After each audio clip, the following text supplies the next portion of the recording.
রাধে রাধে। সকল হিন্দু সনাতন গৌর ভক্তবৃন্দকে জানাই আমার প্রণাম। আজ একটা কথা নিয়ে এসেছি আপনাদের সামনে। কথাটা হলো, আমরা সবাই সব দেবদেবীকে পূজা অর্চনা করি।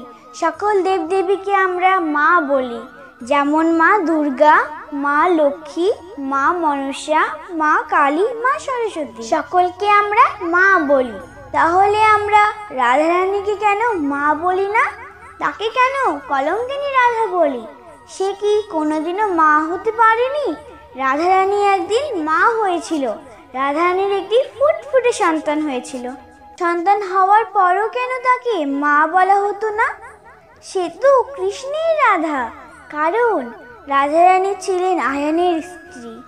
কৃষ্ণ তাকে স্পর্শ করতে পারবেন না, তাই তার বাক্যে গর্ভবতী হয়েছিল শ্রীমতী রাধারানী। সে থেকে শ্রীমতী রাধারানী হয়ে গেল কলঙ্কিনী রাধা। তবু সে 10 মাস 10 দিন পেটে ধারণ করেছিল।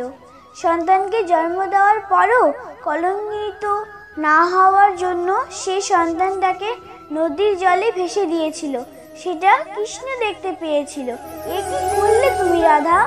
এই সংসারে কত মা কেঁদে কেঁদে দিন পার করছে একটা সন্তানের জন্য, আর তুমি সন্তান পেয়েও সেটাকে হারিয়ে ফেললে।